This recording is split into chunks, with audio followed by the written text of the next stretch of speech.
today talk about 3 words you almost never see in newspapers, magazines, or scientific papers.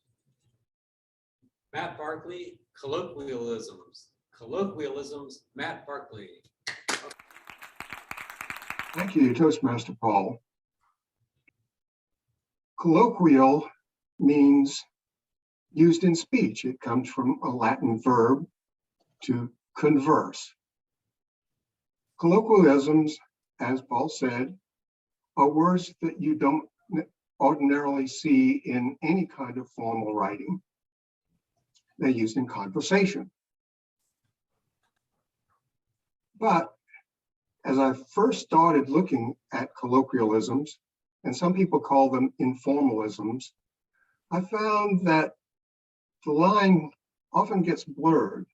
Take this one, for example. From the get-go means from the very beginning. It's actually in Merriam-Webster's dictionary site.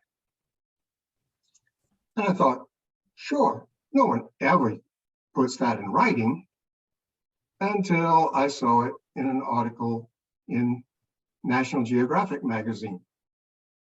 Oops, they are not known for their informal writing. It's not stiff, but it's definitely formal. Well then, what to do? I decided to go with you, plural. The English don't seem to have a problem with using the word you to mean one person or more than one person, but Americans don't like to make that distinction. They will go with some of these. Yuns, also pronounced yuns, is often used in what the dictionaries call the Midlands, which I think means probably Ohio, maybe Kentucky, Tennessee. Ewins, not pronounced like that, pronounced yins, believe it or not, something used in Pittsburgh and southeastern Pennsylvania. And then there's use, which most of you may know is something from Brooklyn, New York, as in use guys. As the dictionaries say, it's usually used in addressing 2 or more persons. Well, that's okay for those sections of the country, but in the Southeast, we say you all, only we don't say it quite that way. We say y'all. Now notice where that apostrophe goes, because if you're going to use a colloquialism, or in this case, write it, please do it correctly. Write it correctly. Now, as I say, the dictionaries say y'all is usually used in addressing 2 or more persons. But remember, this is you plural. Use it, please, when referring to 2 or more persons. I had an example yesterday, in fact. In an email, I almost wrote y'all. My company had a computer sent in for repair. Nobody paid. We sent it back unrepaired. Then all of a sudden, someone sends an email and says, hey, I'd like to pay for that repair. I had to explain that in addressing one person, y'all, meaning the organization, had the computer. We didn't have it anymore.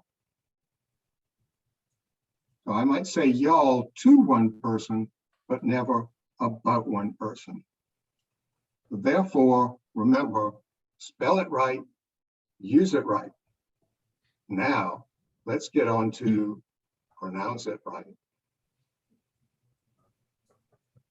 Y'all may think that you shouldn't take lessons from someone who used to speak like this and pronounces these words all the same. How biologists classify a jackrabbit, in this place, a defining characteristic of mammals, of which I'm lacking some, and to pick up sounds auditorially. I pronounce all of those hair. But too bad you got me.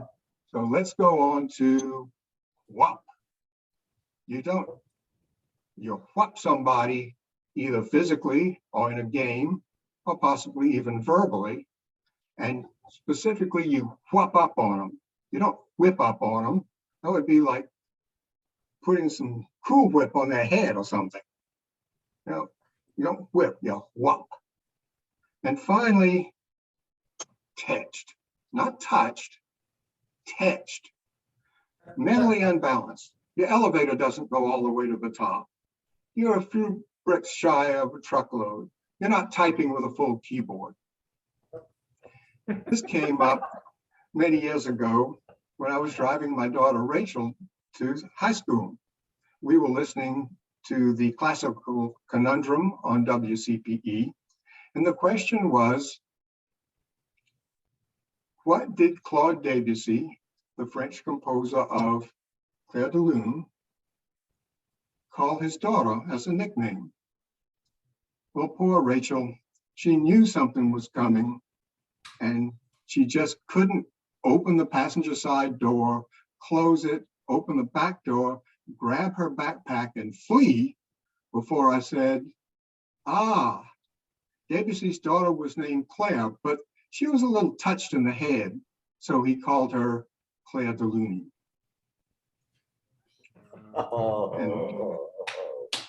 I knew you'd love it, Greg. So that's and those are the three words I present to you today. Please use them correctly, spell them correctly, and pronounce them correctly. Y'all, please do that, or somebody might consider you touched in the head and whoop up on you verbally. Mr. Toastmaster.